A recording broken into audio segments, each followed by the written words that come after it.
नमस्कार दोस्तों, हमारे RMS institute of online education के प्लेटफॉर्म में आपका एक बार फिर से स्वागत है। आप सभी को जैसा कि विदित है कि अभी हमारा रीट का पेपर जो है वो बहुत नज़दीक है और रीट के पेपर में जो है वो हमारी जानकारी ये है कि उसमें सभी तरह के स्टूडेंट जो हैं वो परीक्षा में बैठने वाले हैं। जैसे कुछ स्टूडेंट की तैयारी बहुत अच्छी है, कुछ स्टूडेंट की तैयारी जो है वो मीडियम है, कुछ स्टूडेंट ऐसे भी हैं जो या तो बिल्कुल नहीं पढ़े हैं या उनकी पढ़ाई बहुत कम है, मतलब निल के बराबर है।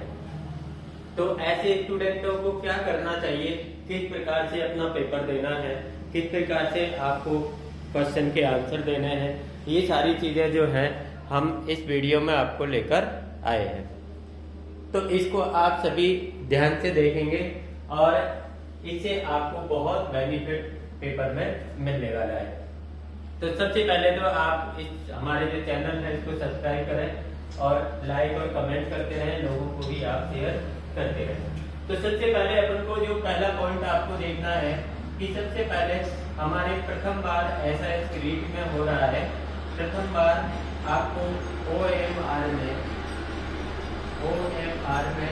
5 विकल्प मिलेंगे। सबसे पहले अपन को ये चीज ध्यान रखनी है कि अपन को 5 विकल्प इस बार OMR में मिलने वाले हैं। 5 विकल्प कौन कौन से हैं, जिसमें 4 विकल्प जो है वो आपके आंसर के हैं और 5वां विकल्प ये है कि यदि आप किसी भी प्रश्न का आंसर नहीं देना चाहते हैं तो आपको 5वां जो विकल्प है उसको आपको ब्लैक करना, उसको आपको भरना है।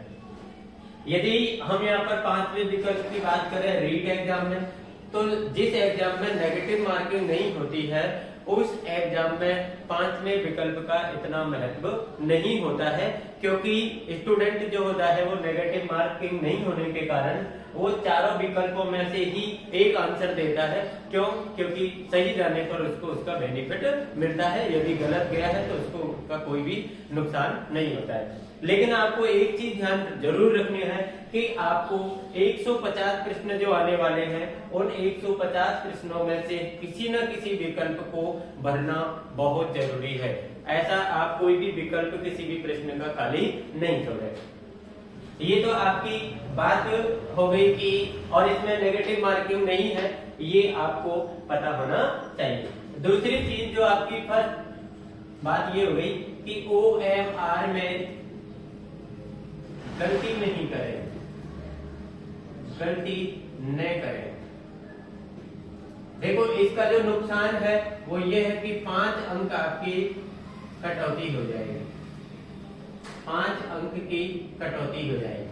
यदि आप OMR में कोई भी गलती करते हैं, जैसे माना कि आपको OMR में जो है नाम आपका भरवाया गया, आपका रोल नंबर भरवाया गया, आपकी पेपर की सीरीज भरवाई गई, आपकी एग्जाम डेट भरवाई गई या कोई भी अन्य जानकारी आपसे भरवाई जाती है और यदि उसमें OMR में आप भरने में कोई गलती कर देते हैं तो आपके 5 अंक काटे जाएंगे।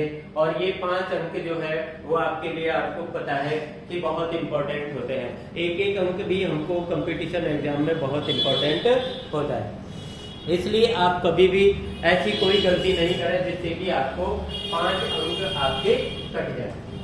सबसे पहले अपन पेपर के प्रश्न पत्र के बारे में भी अपन यहाँ पर एक हल्की सी जो है वो नजर डाल लेते हैं कि आपके पास में जो पेपर है इसमें आपको पहले नंबर पर बाल मनोविज्ञान, ये हम फर्स्ट लेवल की बात कर रहे हैं। 2 आपके जो है वो भाषा होती है, आपकी संस्कृत हो सकती है किसी के पास इंग्लिश हो सकती है। 1 नंबर 4 आपकी मैथ आएगी और नंबर 5 आपका जो है वो सामान्य अध्ययन या पर्यावरण अध्ययन जिसको अपन कह सकते हैं। ये सभी आपकी जो है वो 23 प्रश्न आएंगे आपको और 30 ही आपके मार्क्स होंगे। 30 प्रश्न और ये दोनों ही आपके 30 प्रश्न और 30 अंकों के होंगे। ये L1 के लिए है। यदि कोई भी स्टूडेंट जो है L2 में है तो ये चीजें जो है आपकी सेम रहेंगी। इसके अलावा ये जो है वो आपकी बदल जाती है। L2 में मैथ और पर्यावरण के स्थान पर आपका जो टोटल 60 क्वेश्चन है ये आपके पर्यावरण के आने वाले, मैथ के प्रश्न आपको नहीं आएंगे। और जिन्होंने अपनी जो यहाँ पर जो दो पार्ट होते हैं, एक सामाजिक अध्ययन और एक होता है मैथ साइंस। यदि आपने मैथ साइंस लिया है तो आपको मैथ साइंस के 60 क्वेश्चन देखने को मिलेंगे। तो सबसे पहले जब आप पेपर हल करते हैं तो इन सभी सब्जेक्ट में से आपको ये चॉइस करना है कि मेरी जो रुचि है, मैं जो अच्छे ढंग से जिस पेपर में जिस पार्ट को अच्छे ढंग से कर सकता हूँ उस पार्ट को आप सबसे पहले हल करना स्टार्ट करें। यदि आपकी मनोविज्ञान जो है अच्छी है, आप मनोविज्ञान करिए। आपकी लैंग्वेज अच्छी है कोई सी भी, तो आप उस लैंग्वेज को हल करें। यदि आपकी संस्कृत पर्यावरण में से जो भी चीज आपकी अच्छी है तो सबसे पहले आप उसी पार्ट को हल करें, जिससे कि आपको एक कॉन्फिडेंस जो है वो प्राप्त होता है। यहाँ पर आपको एलिजिबल होने के लिए कितने अंक आपको चाहिए, तो यदि आप जनरल कैटेगरी में है तो आपको 90 प्रश्न जो है वो सही होने आपके जरूरी है। यदि आप ओबीसी, एसटी, एससी या ईडब्ल्यूएस में है तो आपको 83 प्रश्न आपके सही होने चाहिए। यदि आप पीएच में है, मतलब विकलांग है, किसी भी कैटेगरी के विकलांग है, तो आपको 60 प्रश्न जो है वो सही होने आपके चाहिए। ये आपकी एलिजिबल होने के लिए आपकी रिक्वायरमेंट है। ये चीज अपन को चाहिए। अब एक चीज तो अपन को ये चीज ध्यान रखनी है कि कभी भी आप अपने फिक्स टारगेट को बनाकर नहीं चले। यदि आप जनरल कैटेगरी बिलोंग करते हैं तो आपको 90 प्रश्न जो है, 90 प्रश्न जो है वो सही करने हैं, लेकिन आप 90 का ही टारगेट बनाकर नहीं चले, कम से कम आप 100 प्लस बना के चले। यदि 2, 4, 5 क्वेश्चन आपके गलत हो जाते हैं या किसी कारण से आपसे कोई गलती से गलत हो जाते हैं तो आप अपने आप को एलिजिबल कर सकते हैं। तो ये चीज अपन को ध्यान रखनी है। ये जो चीजें हैं ये पेपर में बहुत इंपॉर्टेंट होती हैं और पेपर करने के लिए आपको पढ़ाई से अधिक इंपॉर्टेंट ये होती है। अब अपन को सबसे पहले ये चीज देखनी है कि ये तो हो गई आपकी सामान्य जानकारी कि हमको, यदि हमने पढ़ाई नहीं की है, यदि हम पढ़े नहीं हैं या हमारी पढ़ाई बहुत कम है, हमने 10-15 दिन यदि पढ़ाई की है, तो आप किस प्रकार रीट के पेपर को हल करें जिससे कि आप एलिजिबल हो जाए। मतलब जब हम पढ़ाई नहीं करते हैं तो हम क्या करते हैं, हम तुक्का लगाते हैं। मतलब जैसे ही माना कि हमारे 150 में से 70 क्वेश्चन सही है और 80 क्वेश्चन हमसे नहीं आ रहे हैं, तो उसको हमें किस प्रकार से हल करना है, किस प्रकार हम ऐसे तुक्का लगाएं कि उसके जो आंसर है वो सटीक चले जाए। तो तुक्का लगाने का तरीका हम आपको जो है वो बता रहे हैं कि तुक्का लगाने की जो ट्रिक्स है, ये ट्रिक्स नंबर 1, मतलब पहली ट्रिक्स क्या है कि आप तुक्का किस प्रकार लगाएं। देखिए तुक्का आपको 150 के 150 क्वेश्चन में नहीं लगाना है। सबसे पहले तो आपको पेपर हल करने से जब आप स्टार्ट करें तो जहां से आपको आपका जो पार्ट जो मौजूद है उस पार्ट से आप अपना पेपर करना स्टार्ट करें। इसके बाद आपको जो है वो ऐसे प्रश्न हल करने हैं जो आपसे 100% आते हैं। 100% आपको कॉन्फिडेंस हो कि हम आराम से अपने जो प्रश्न हैं उनको जानते हैं और इसको हम 100% इस पर हमारा विश्वास है। तो उस 100% वाले जो है उस आंसर को आप कर दें। इसके बाद दूसरी कैटेगरी के जो क्वेश्चन होते हैं, हमारे क्वेश्चन की कैटेगरी जो होती है मैं आपको बता देता हूं कि एक पहली कैटेगरी जो होती है जिस पर हम 100% जो होता है हमारा विश्वास होता है कि ये आंसर सही है। दूसरी कैटेगरी होती है कि हम 50-50 होते हैं, 50-50 होते हैं, तो सेकंड नंबर पर आपको इसको करना है और एक जो है वो 0% आप उसके प्रति आपको उसके बारे में कोई नॉलेज नहीं है। यदि यहाँ पर है, यदि यहाँ पर आप हैं तो 100% जिन पर विश्वास है तो सबसे पहले इनको कर दीजिए। आप पहले ये क्वेश्चन आप हल कर दीजिए।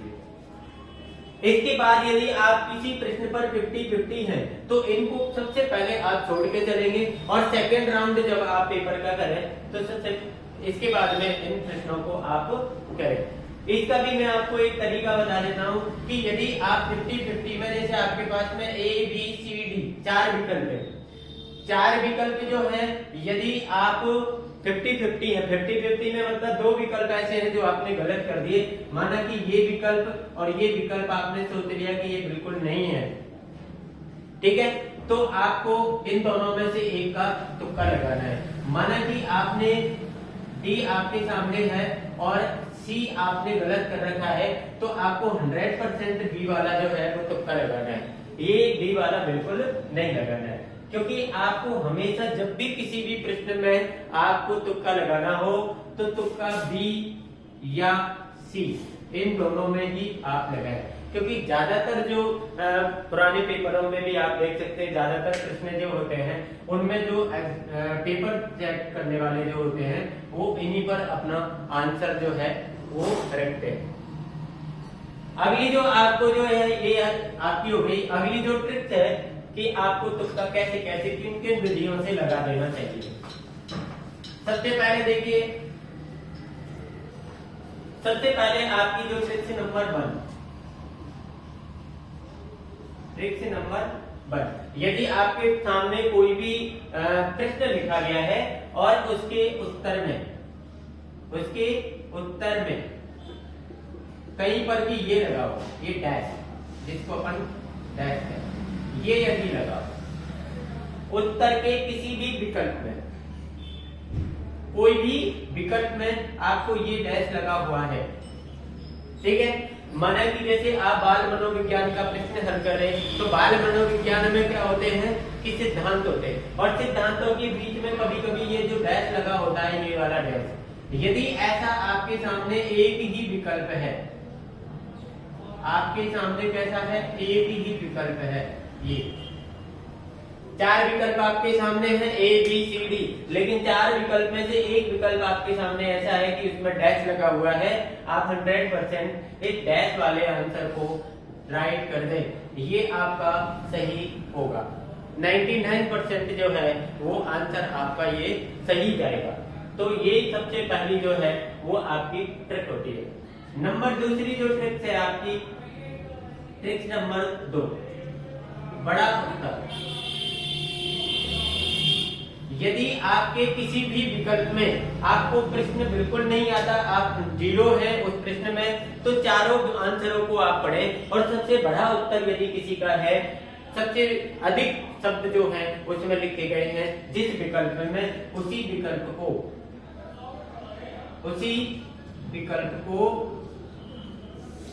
सही करें, उसी विकल्प को आप सही करें। ये हमारी जो है वो दूसरी ट्रिक्स जो है आपको काम करेगी। ट्रिक्स जो है नंबर 3, यदि आपको उपर्युक्त सभी, ये सभी मतलब सभी जैसा कोई भी आपके सामने विकल्प हो, ऐसा कोई विकल्प हो तो आपको ये वाला विकल्प जो है वो सही करना है। यदि आपको कोई भी प्रश्न ऐसा आए कि जिस प्रश्न के अंदर आपको ऐसा विकल्प दिया गया हो जिसके सभी आंसर सही के लिए आपको बोला गया है, ये सभी उपरोक्त सभी ऐसा कुछ आपको दिया गया है, तो आप इसी विकल्प को सही मानेंगे, इसी विकल्प को आप सही मानेंगे। नंबर 4 पर यदि आपको जो अगली ट्रिक्स है, ट्रिक्स नंबर 4, यदि किसी विकल्प में कोष्टक लगा हो तो उसे सही करें। यदि मानो कि आपको कोई भी ऐसा विकल्प दिया गया है जिसमें बीच में कोष्टक लगा होता है, मतलब एक शब्द जो होता है उसके दो अर्थ होते हैं, और एक अर्थ जो है आपको विकल्प में लिखा गया है, लेकिन उसी का जो है समानार्थी शब्द जो है वो कोष्टक में आपको लिख के दे देता है। और यदि ऐसे कोष्टक में लिखकर आपको देता है तो आप समझ जाइए कि ये वाला जो है वो विकल्प सही है। ये चीज आपको ध्यान रखनी है कि ऐसे विकल्प एक ही होना चाहिए, मतलब चारों विकल्प में से जो हम बता रहे हैं ऐसा विकल्प एक ही होना चाहिए। एक ही विकल्प है तो वो आपका विकल्प राइट माना जाएगा। ये आपकी नंबर 4 ट्रिक्स हो गई। नंबर जो 5 ट्रिक्स है, ट्रिक्स नंबर 5 कि यदि ये दोनों ठीक है ना, ए व बी दोनों, ऐसे कोई भी आपको सामने हो विकल्प, जैसे ए बी दोनों, ए और ब दोनों, ब और स दोनों, स और द दोनों, उपरोक्त में से उपरोक्त दोनों, ऐसा कुछ भी आपको विकल्प आए तो आप उस विकल्प को सही कर दें। ये आपका विकल्प जो है वो सही जाने का पूरे चांस रहते हैं। अगली जो ट्रिक्स है आपके सामने, अगली ट्रिक्स अपन देखेंगे, ये हो गई आपकी 5 ट्रिक्स हो गई। आपके उत्तर में डैश लगा हो, सबसे बड़ा विकल्प आपके सामने उपलब्ध हो, है ना, एक आपकी ये सभी वाला हो, यदि किसी विकल्प में आपको कोष्टक लगा हो, और यदि आपको ये दोनों या ए और ब दोनों, यदि ऐसी कुछ भी आपको देखने को मिले तो भी हम ये विकल्प करेंगे। तो आपकी 5 ट्रिक्स जो है वो हमने यहाँ पर आपको बता दी। छठी ट्रिक्स जो है वो एक इतनी इंपॉर्टेंट ट्रिक्स मैं आपको बता रहा हूँ जो जिन प्रश्नों में हमको सबसे ज्यादा दिक्कत आती है, जिन प्रश्नों में हमको सबसे ज्यादा दिक्कत आती है। नंबर 6, ट्रिक्स नंबर 6 कि कभी कभी हमें एक ऐसा प्रश्न दिया जाता है जिसमें आपको ये दिया जाता है कि निम्नलिखित में से उत्तर की ओर बहने वाली नदियां हैं, दक्षिण की ओर बहने वाली नदियां हैं, या कोई ऐसी जिसमें कि आपको माना कि ढेर सारे जो है नीचे शब्द दिए गए और उनमें से पूछा गया कि इनमें से सही कौन कौन से हैं, तो आपको एक ग्रुप दिया जाएगा। जैसे माना कि विकल्प ए आपको दे दिया गया कि ए सी ई एफ, बी आपको विकल्प दे दिया गया ए बी डी और ई, सी आपको विकल्प दे दिया गया ए बी और ए बी सी और डी, और डी विकल्प आपको दे दिया गया ए बी और आपको दे दिया गया सी और ई। कुछ भी आपको ऐसे विकल्प दे दिए जाएं तो आपको क्या करना है, ऐसी स्थिति में आप क्या करेंगे, ठीक है ना। तो आपको कुछ नहीं करना है। देखिए आपको सबसे पहले जैसे ए सी ई एफ यहाँ पर दे दिया, ए बी सी डी आपको यहाँ पर दे दिया, और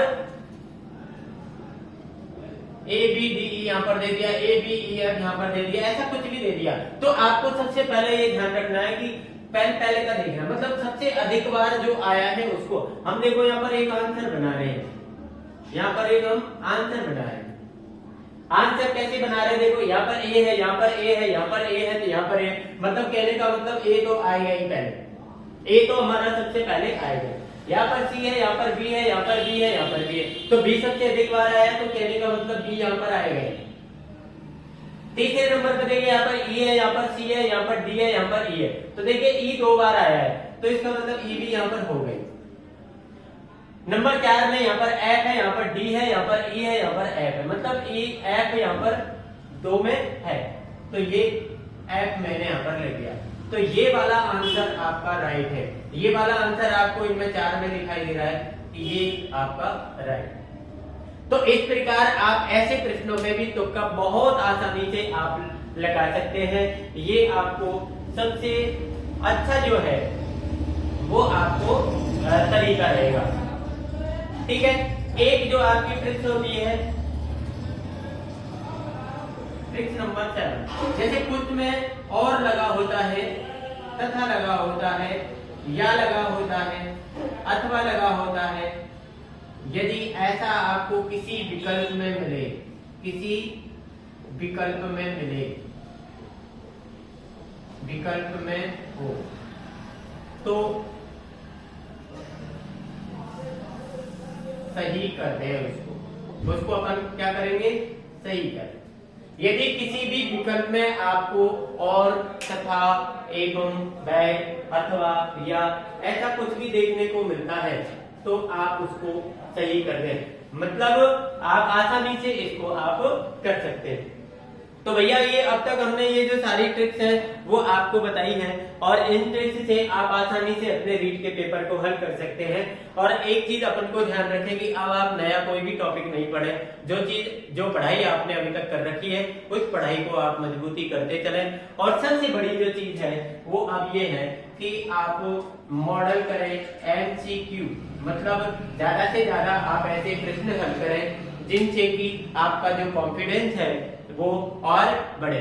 एक वीडियो हमने ऐसी भी बनाई है कि रीट की या अन्य परीक्षाओं से पहले हमको क्या करना चाहिए और क्या नहीं करना चाहिए, वो हमारे चैनल पर अपलोड हो चुकी है, पहले हमने अपलोड कर दी है। कुछ स्टूडेंट ने उसको देखा होगा तो उनको पता लगा होगा, हमने उसमें दिया है कि 7 दिन पहले क्या करें, 1 दिन पहले क्या करें, परीक्षा के दिन क्या करें, ये सारी चीजें हमने उसमें क्लियर किए। ये हमने तुक्का लगाने का भी आपको तरीका बताया है। यदि आप ऐसा करते हैं तो आपके 100+ प्रश्न जो है वो आपके सही होने के पूरे चांस रहेंगे। इस प्रकार से आप आसानी से तुक्का लगा सकते हैं। ये सारे 7 ट्रिक्स जो मैंने बताई है, 7 ट्रिक्स को आप ध्यान रखें। और जब कोई भी ट्रिक्स काम नहीं कर रही है, किसी प्रकार का काम नहीं कर रही हो, तो B और C इन दोनों में तुक्का लगा दे। A और D में बिल्कुल तुक्का नहीं लगाए। एक चीज मैं आपको और बता देता हूँ यहाँ पर, यदि आपको थोड़ा सा टाइम है तो आप जिन प्रश्नों को आपने सबसे 100% यदि कॉन्फिडेंस से हल किया है तो उन प्रश्नों को आप देख लें कि उसमें ज्यादातर आंसर जो है वो आपके किसके आए हैं। तो यदि आपने एक विकल्प जो है उसमें ज्यादातर आ गया, जैसे A उसमें ज्यादा आ गया है, B उसमें ज्यादा आ गया है, C उसमें ज्यादा आ गया, D आ गया है, तो उनको आप कम जो है वो आगे यूज करें और जो नहीं आए हैं उनको आप ज्यादा यूज करें, क्योंकि जो पेपर सेट करने वाला होता है कि लगभग जो है वो विकल्पों में कुछ समानता रखता है और सभी जो विकल्प है उनको आंसर के रूप में रखना चाहता है। तो ये हमारी क्या है कि सटीक आंसर में तुक्का कैसे लगाएं, इसकी जो एक छोटी सी वीडियो आज हमने बनाई है उसको आप देखें, उससे आपको बहुत बेनिफिट मिलेगा। और आप अन्य बच्चों को भी, अन्य जो आपके दोस्त हैं, अन्य आपके मित्र हैं, आपके परिवार वाले हैं, उनको भी सबको आप भेजें और हमारे चैनल को आप सब्सक्राइब करें। अब हम जल्दी ही पटवारी का सिलेबस भी हमारे चैनल पर प्रारंभ करने जा रहे हैं। कंप्यूटर की क्लास भी हम इस पर चालू करेंगे। साइंस की क्लास आपकी जो है वो कल से हमने स्टार्ट कर दी है और साइंस की वीडियो भी हम एक डाल चुके हैं। तो हम लगातार थोड़ा थोड़ा ऐसा प्रयास करेंगे कि आपको छोटी छोटी चीजें ऐसे ही हम देते रहे। तो आप हमारे चैनल को सब्सक्राइब करें, लाइक करें, कमेंट करें, हमें ये बताएं कि भाई आप क्या चाहते हैं, कैसा चाहते हैं, या आपको ये चीज अच्छी लग रही है या नहीं लग रही है। Thank you, best of luck. और रीट के स्टूडेंट के लिए अपनी परीक्षा को आराम से दें, बिना टेंशन के दें, कोई भी प्रेशर ना लें और समय पर अपने परीक्षा केंद्र पर अवश्य पहुंचे। और एक चीज जो मैं आपको बताना जा रहा हूं, जो विशेषकर महिलाएं हैं जो रीट का एग्जाम दे रही हैं और ऐसी महिलाएं या जो लड़कियां हैं और उनके घर में कोई शादी है, कोई फंक्शन है, तो वे महिलाएं अपने हाथों में मेहंदी जो है लगाती हैं। तो मेहंदी जब आप लगाती हैं, मेरा मानना ऐसा है कि यदि आपका बिना मेहंदी लगाए काम चलता है तो आप मेहंदी नहीं लगाएं तो ज्यादा अच्छा है। लेकिन यदि फिर भी किसी कारण से आपको मैं मानता हूं कि हमारे हिंदू धर्म में, हमारे धर्म में एक सुहाग मेहंदी को माना जाता है, तो यदि आपको लगाना भी पड़े तो मेरा ऐसा मानना है कि हमारी जो ये उंगलियां हैं ऊपर से या अंगूठा, आप अपना कंफर्म कर ले, किसी मित्र वाले के पास कंफर्म कर ले जाके कि हमारा अंगूठा मतलब हमारी फिंगर कौन सी सही ढंग से आती है। तो 1-2 फिंगर पर आप यहाँ तक इतना जो है इस पर आप मेहंदी नहीं लगाए, नहीं तो आपके रीट एग्जाम में यदि आपकी फिंगर बायोमेट्रिक से आपका जो वेरिफिकेशन नहीं होता है तो आपको प्रॉब्लम आ सकती है। तो इसलिए आप मेहंदी से अवश्य रूप से बचकर रहें और ये चीज आप जरूर ध्यान रखें, नहीं तो आपको किसी भी प्रकार की परेशानी आ सकती है। थैंक यू, आप हमें सपोर्ट कर रहे हैं, आपके सपोर्ट के लिए बहुत बहुत धन्यवाद और आपके लिए बेस्ट ऑफ लक, आप परीक्षा में सभी पास हों। Thank you very much.